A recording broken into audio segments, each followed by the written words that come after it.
नमस्कार, बुलेटिन में आपका स्वागत है। आपके साथ मैं दीपेश बरगले। चलिए खबरों की शुरुआत करते हैं और सबसे पहले वो बड़ी खबरें जिन पर लगातार दिन भर हमारी नजर बनी हुई है। आपको बता दें, 2 महीने के लंबे इंतजार के बाद अभिनेता सुशांत सिंह राजपूत के परिजनों को न्याय मिलने की उम्मीद बढ़ गई है। सुप्रीम कोर्ट ने सुशांत मौत मामले में जांच सीबीआई को सौंपने का फैसला सुनाया है। वहीं मोदी कैबिनेट का भी आज एक बड़ा और महत्वपूर्ण फैसला सामने आया है। सरकारी नौकरी के लिए सिर्फ एक एजेंसी के जरिए ही टेस्ट कराए जाएंगे। युवाओं को अब जगह जगह एग्जाम देने की जरूरत नहीं होगी।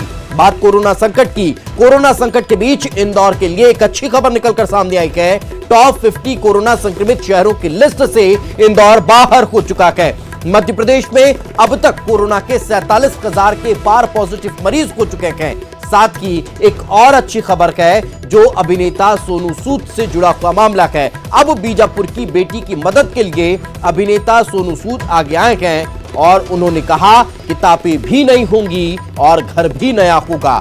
मध्य प्रदेश की बस यूपी में हाईजैक मामले में अब नया ट्विस्ट सामने आ गया है। फिरोजाबाद के एक शख्स ने यह हाईजैक कराया था। बस मालिक से लेन देन का विवाद सामने आया है। गुरुग्राम से पन्ना ये बस आ रही थी और आखिर में एमपी में बारिश में लोग लगातार परेशान हो रहे हैं। कई जगहों पर नदी नाले उफान पर हैं। उमरिया के कई गांव का संपर्क टूट चुका है तो कई क्षेत्रों में पुल के ऊपर से पानी गुजर रहा है। ये वो तमाम बड़ी खबरें हैं जिन पर लगातार हमारी नजर बनी हुई है। अब खबरें विस्तार से आपको दिखाते हैं। सीएम शिवराज सिंह चौहान ने आज उज्जैन और इंदौर संभाग के पीडीएस के नए हितग्राहियों से बातचीत की है। उन्होंने कहा कि जिसकी पात्रता है उसको राशन मिलना चाहिए। 1 सितंबर से हर जिले में कार्यक्रम किया जाएगा जिसके तहत 1 रुपये किलो गेहूं, चावल और नमक मिलेगा। प्रति व्यक्ति हर महीने 5 किलो उचित मूल्य पर राशन मिलेगा। मुख्यमंत्री ने कहा कि इसके अलावा गरीब परिवारों को नवंबर महीने तक 5 किलो प्रति व्यक्ति निःशुल्क राशन भी दिया जाएगा। सरकार के इस फैसले से प्रदेश के 37 लाख गरीब हितग्राही लाभान्वित होंगे। इसके लिए सभी कलेक्टर को निर्देश दिए गए हैं कि वे अपने जिलों में सभी नए हितग्राहियों को 31 अगस्त तक पात्रता पर्चियां वितरित करें।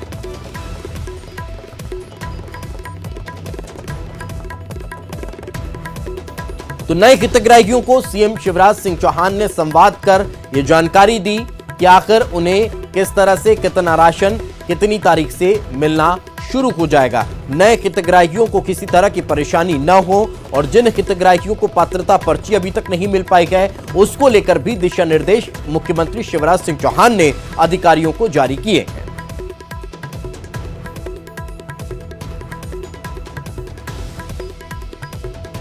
तो संवाद के जरिए मुख्यमंत्री शिवराज सिंह चौहान ने इस योजना की जानकारी दी। 1 किलो गेहूं, चावल,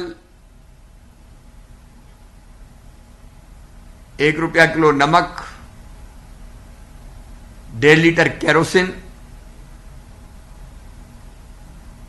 ये देना शुरू किया जाएगा 1 सितंबर से।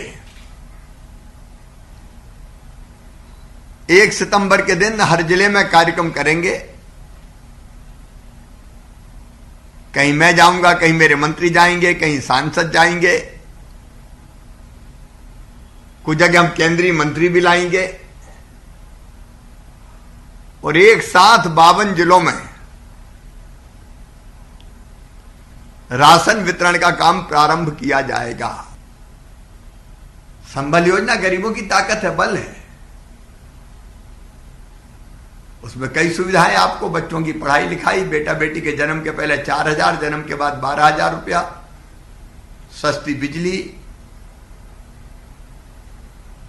बेटियों की शादी, बीमार हो जाए तो इलाज, एक्सीडेंट में मौत हो जाए तो 4 लाख, सामान्य मृत्यु पर 2 लाख, अंतिम संस्कार के लिए 5,000। प्रधानमंत्री जी ने उज्ज्वला रसोई गैस कनेक्शन योजना बनाई है, चूल्हे के बजाय गैस पर रोटी बने। जिनकी आवास कुटीरा नहीं बनी है उनके लिए भी प्रधानमंत्री जी की आवास योजना, जिसमें 40% पैसा हम देंगे मध्य प्रदेश की सरकार। रोटी, कपड़ा, मकान, पढ़ाई लिखाई, दवाई और रोजगार का इंतजाम।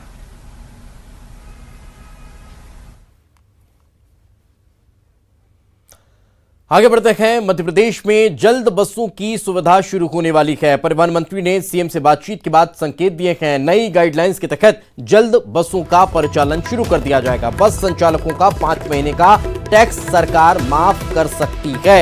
ये भी खबर निकलकर सामने आ रही है। बस संचालकों ने टैक्स माफ करने की मांग की थी और अब उसको लेकर बातचीत परिवहन मंत्री ने मुख्यमंत्री से की।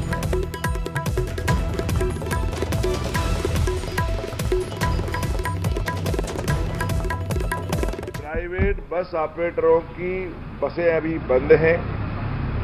कोरोना काल के रहते हुए सोशल डिस्टेंसिंग का पालन करना जरूरी था। बसों में चूंकि ओवरलोडिंग हो जाती है, बस की सीट पास होती है, इसलिए बसों का संचालन रुका हुआ था।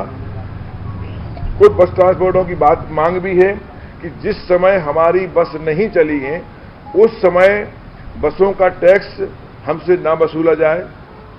मैंने आज ही सुबह माननीय मुख्यमंत्री जी से बात की है और मुख्यमंत्री जी ने मुझे आश्वस्त किया है कि मैं जल्दी से जल्दी ऐसा हल निकालूंगा जिससे बसें भी चलेंगी और ट्रांसपोर्टरों का जो भी टैक्स का मामला है जितना संभव होगा सरकार उसको सुलझाएगी और उनका टैक्स कम करेगी। विधानसभा में कमलनाथ की विपक्ष के नेता होंगे। पीसीसी ने विधानसभा प्रमुख सचिव को इसको लेकर चिट्ठी भेज दी है। कांग्रेस विधायक दल का नेता और विपक्ष के नेता के तौर पर कमलनाथ की कमान संभालने वाले हैं। बीजेपी ने नेता प्रतिपक्ष का नाम तय नहीं कर पाने का कांग्रेस पर आरोप लगाया था, जिसके बाद आज एक चिट्ठी विधानसभा सचिव को भेज दी गई।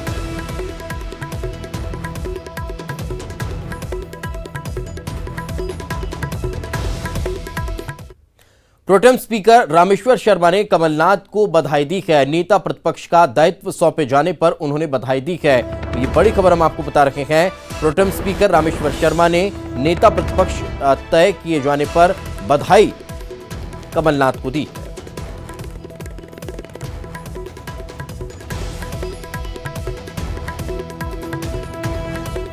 तो प्रोटेम स्पीकर हैं रामेश्वर शर्मा, जिन्होंने कांग्रेस का नेता प्रतिपक्ष चुने जाने पर कमलनाथ को बधाई दी है।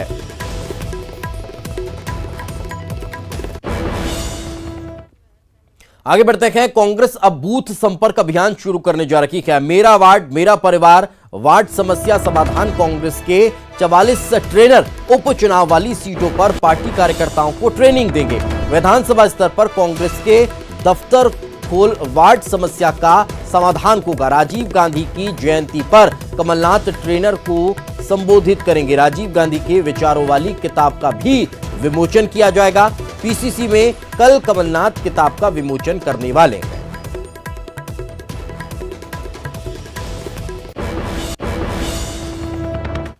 आगे बढ़ते हैं। उपचुनाव से पहले बीजेपी कांग्रेस युवाओं को रिझाने में जुट चुकी है। कल कमलनाथ युवाओं से बातचीत करने वाले हैं। इस युवा संवाद में वर्चुअल सभा के जरिए युवाओं को संबोधित किया जाएगा। कमलनाथ अपने 15 महीने की सरकार के कार्यकाल में युवाओं के लिए उठाए गए कदम, युवा स्वाभिमान योजना समेत दूसरे मुद्दों को लेकर बात करेंगे।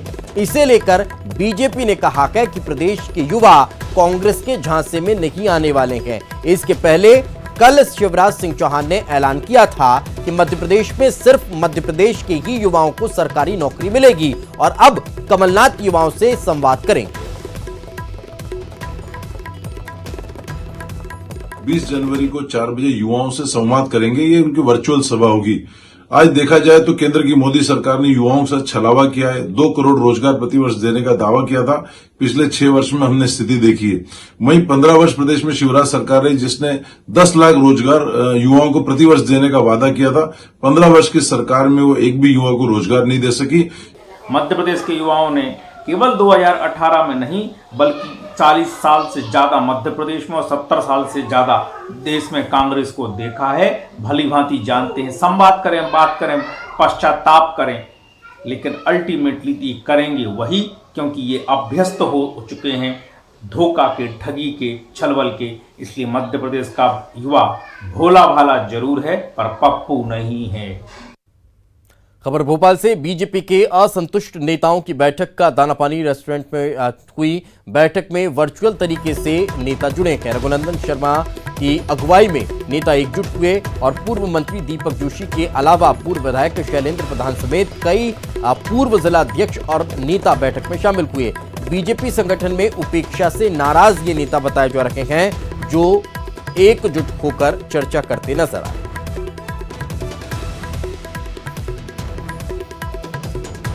क्या बीजेपी में कुछ नेता नाराज हैं या वो पार्टी के शुभचिंतक हैं? एक महत्वपूर्ण बैठक आज भोपाल में हुई है। हमारे साथ इस वक्त बात करने के लिए पूर्व राज्यसभा सांसद रघुनंदन शर्मा जी हैं। रघुनंदन शर्मा जी, आज आपको ये बैठक करने की जरूरत क्यों पड़ गई? हम तो समय समय पर एकत्रित होते रहते हैं, बैठक करते रहते हैं, बात करते रहते हैं और उसमें से जो बात निकल करके आती है, अकेले अकेले जाएं उसके बजाय सबकी बात सुन करके और दो लोग पहुंच जाएं, ये तो व्यवस्था है। आज आपने किस बात पे चर्चा की है सर? आपने कहा कि संपर्क और संवाद की कमी न रहे संगठन में, यह व्यवस्था लागू की जाए जिसे पार्टी ने स्वीकार किया है। मैं पार्टी के अध्यक्ष और महामंत्री जी को धन्यवाद दूंगा कि उन्होंने हमें सकारात्मक रूप से लेकर और बैठक करने की सार्थक पहल की है। सर, ये आपको क्या लगता है कि कब से ये संपर्क और संवाद की कमी है? आप क्या मानते हैं, किस टर्म से इसकी शुरुआत हुई है कि आप लोगों को ये कहना पड़ रहा है कि संपर्क और संवाद की कमी न रहे? पिछले साल 1.5 साल से इस प्रकार की स्थिति थी कि हम बैठे। चुनाव परिणाम जो आए थे मध्य प्रदेश विधानसभा के, उस चुनाव परिणाम में हमारा पीछे रहना हमारी चिंता का विषय था। यदि चुनाव परिणाम अच्छे आते तो हम समझ जाते कि कहीं किसी प्रकार का कोई दोष नहीं है, कमी नहीं है, लेकिन कोई न कोई दोष, कोई न कोई, तो उसमें से हमने निकाला कि संपर्क का अभाव और संवाद का अभाव है। खबर भोपाल से। कृषि मंत्री कमल पटेल ने सज्जन सिंह वर्मा को नैतिकता का पाठ पढ़ा दिया। बंगला खाली न करने पर उन्होंने नैतिकता का पाठ पढ़ाया। कृषि मंत्री कमल पटेल ने न्यूज 18 से बातचीत करते हुए कहा, सज्जन सिंह वर्मा ने 2.5 महीने का वक्त मांगा था बंगले के लिए, 4 महीने बाद भी खाली नहीं कर रहे हैं। मंत्री रहे, नेताओं से बंगलों का मोह नहीं छूट रहा है, लिहाजा संपदा के अधिकारियों को जबरन बंगले खाली कराने पड़ रहे हैं। हमारे साथ इस वक्त बात करने के लिए कृषि मंत्री कमल पटेल जी हैं। इन्हें भी 4 इमली में बंगला नंबर B10 आवंटित हुआ है, लेकिन पूर्व मंत्री सज्जन सिंह वर्मा ने अब तक वो बंगला खाली नहीं किया है। सर, क्या वजह है कि मंत्री जो है, पूर्व मंत्री अपना मोह नहीं छोड़ पा रहे बंगला? देखिए, कायदे से तो उनको बंगला खाली कर देना चाहिए था, लेकिन उन्होंने कुछ निवेदन किया था मुझसे भी कि उनकी पत्नी की तबीयत खराब है, इसलिए 2-2.5 महीने मैं खाली नहीं करूंगा। मैंने कहा कोई दिक्कत नहीं, लेकिन अब 4 महीने हो गए हैं और अब उनको खाली करना चाहिए, लेकिन उन्होंने आश्वस्त किया कि जल्दी खाली कर देंगे। आपको क्या लगता है कि क्यों केवल सज्जन सिंह जी नहीं, विजय लक्ष्मी साधो जी ने भी खाली नहीं किया? कल संपदा की टीम गई, उसको खाली कराना पड़ा जबरन, तुमको 3-3 नोटिस दिए जा चुके हैं। देखिए, नियमानुसार तो खाली करना चाहिए। मैं भी मंत्री रहा हूँ, उसके बाद मैंने तत्काल खाली किया था, दूसरे दिन खाली कर दिया था, और इसलिए नियमानुसार तो उनको खाली, नैतिकता के आधार पर भी खाली करना चाहिए बंगले, और उनको बंगले अलाट हो चुके हैं, दूसरे जो उनके पात्र है उस बंगलों में जाएं। आपको क्या इस वजह से दिक्कतें हो रही हैं क्योंकि आप छोटा, आपका जहाँ आप रह रहे हैं वो जगह छोटी, आपको क्या इससे परेशानी है? आपको निश्चित रूप से बंगले के अंदर ऑफिस रहता है, कर्मचारी रहते हैं, पब्लिक आती है, जनता आती है और कार्यकर्ता आते हैं, तो बंगला अगर रहता है तो सुविधा रहती है। अब ये मेरा मकान तो छोटा है, यहाँ बहुत दिक्कतें आती, दिक्कतों का सामना कर रहे हैं। ठीक है, तो ये है कृषि मंत्री कमल पटेल, जिनका कहना है कि नैतिकता के आधार पर बंगला खाली करना चाहिए पूर्व मंत्रियों को, क्योंकि जो मंत्री हैं उन्हें इसकी ज़रूरत है और उनके घरों में अभी उतनी जगह नहीं है, जिस वजह से उन्हें स्टाफ की वजह से, अपने दफ्तर की वजह से परेशानियों का सामना करना पड़ता है। अब देखना यह है कि आखिरकार पूर्व मंत्रियों से कब बंगलों का मोह छूटता है। कैमरामैन अजय के साथ शरद श्रीवास्तव, न्यूज़ 18 भोपाल। स्वास्थ्य मंत्री प्रभुराम चौधरी का बयान सामने आया है। पूर्व मंत्री सज्जन सिंह वर्मा के आरोपों पर उन्होंने बयान दिया। कांग्रेस ने क्या किया जो हम पर सवाल खड़े कर रही है? कांग्रेस को तो हर बात में आपत्ति रहती है। मैं खुद कमलनाथ सरकार में शिक्षा मंत्री था, मैं जानता हूं उन्होंने क्या किया था। कांग्रेस ने अतिथि शिक्षकों के लिए कुछ नहीं किया। शिक्षा मंत्री था, मैंने अनेकों बार सरकार के सामने रखा बात को, तो उन्होंने क्या किया? पहले आदमी अपने खुद के गले बांध में झेंके कि अपन क्या कर सकते हैं, तब किसी को दूसरे को आरोप। अगर कोई व्यक्ति किसी को एक अगर उंगली दिखाता है तो 4 उंगली आदमी को खुद को दिखाती हैं कि आपने क्या किया भाई। तो कोई भी बात आदमी को, सज्जन सिंह वर्मा जी हमारे साथी हैं, मैं उनसे यही कहूँगा कि जो जनहित के काम है उसमें सहयोग करें, आरोप और प्रत्यारोप से कुछ मिलने वाला नहीं है। मंत्री आप है, लेकिन गृह मंत्री प्रेस कॉन्फ्रेंस नहीं, देखिए ऐसी बात नहीं है। जो भी आपको ये मालूम है, मुख्यमंत्री जी इसकी समीक्षा डेली करते हैं और अनेक वर्षों से राज्य सरकार की तरफ से पक्ष मतलब नरोत्तम जी रखते आए, और जब जहां जरूरत पड़ती है कोई भी रख सकता है। कमलनाथ ने सीएम शिवराज को पत्र लिखा है। सोयाबीन फसलों को हुए नुकसान का सर्वे कर किसानों को राहत राशि देने की मांग इस पत्र के जरिए की गई है। लगातार पत्राचार मध्य प्रदेश में अब भी जारी है। पहले मुख्यमंत्री कमलनाथ हुआ करते थे, तब पूर्व मुख्यमंत्री शिवराज सिंह चौहान पत्र लिख रहे थे, और अब मुख्यमंत्री शिवराज सिंह चौहान हैं तो पूर्व मुख्यमंत्री कमलनाथ पत्राचार कर रहे हैं। वक्त एक छोटे से ब्रेक का है, ब्रेक के बाद जल्द हाजिर होंगे।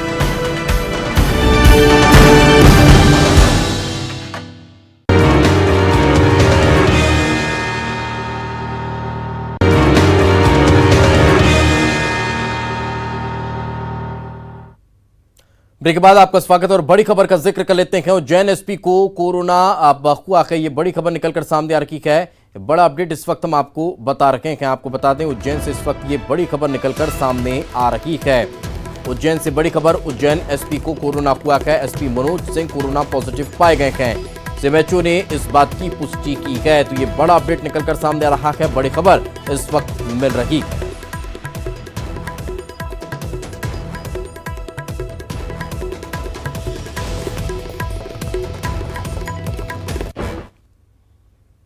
और अब बात करते हैं हाईजेक बस की इनसाइड स्टोरी की।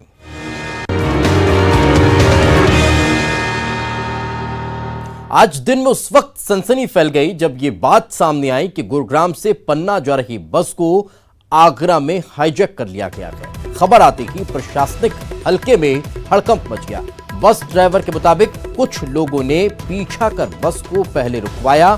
उन्होंने खुद को फाइनेंस कर्मी बताते हुए बस को अपने कब्जे में ले लिया। फिर ड्राइवर को उतार दिया गया।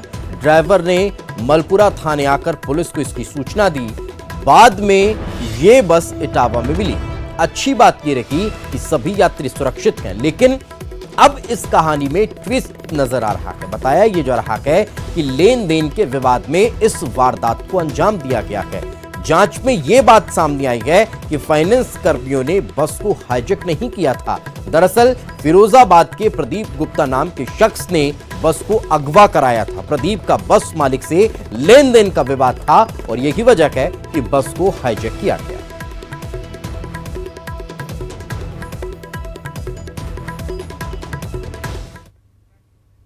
तो आगरा बस हाईजैक मामले को लेकर छतरपुर पुलिस दिन भर अलर्ट पर रखी। दरअसल यूपी पुलिस की तरफ से छतरपुर पुलिस को सूचना दी गई थी कि इस बस में छतरपुर और पन्ना के कई लोग सवार हैं, जिसके बाद पुलिस ने झांसी से आ रही बसों की सघन चेकिंग की। हाईजैक बस तो छतरपुर पुलिस को नहीं मिली, लेकिन हाईजैक वाले बस के यात्री दूसरी बस से नौगांव पहुंचे, जिन्हें पुलिस ने जांच के बाद घर भेज दिया।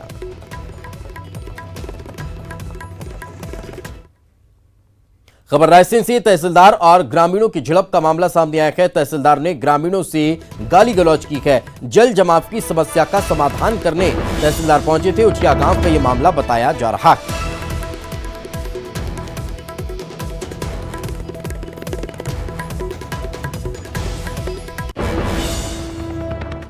छिंदवाड़ा के पांडुंडा में आज गोटमार मेले का आयोजन किया गया, जिसमें एक दो गांव के लोग एक दूसरे पर पत्थर बरसाते हुए नजर आए। इस दौरान भीड़ ने मेले के दौरान पुलिसकर्मियों पर भी पत्थरबाजी की है।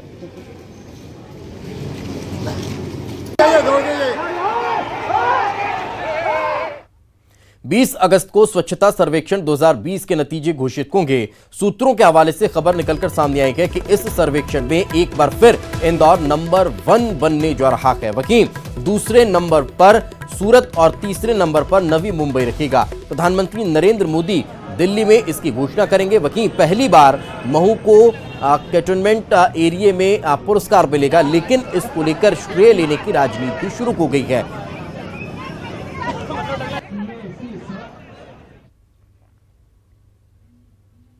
मध्य प्रदेश के कई जिलों में इन दिनों मूसलाधार बारिश हो रही है, जिससे लोगों की मुसीबतें बढ़ गई है। कई जिलों में नदी नाले उफान पर है। जबलपुर में बरगी बांध के गेट खोलने की वजह से नर्मदा नदी का जलस्तर लगातार बढ़ता जा रहा है। दमोह में 2 लोगों की अलग अलग क्षेत्रों में पानी में बहने की वजह से मौत हो गई। अलग अलग शहरों की अलग अलग तस्वीर। और इसी के साथ इस बुलेटिन में फिलहाल इतना की खबरें लगातार जारी।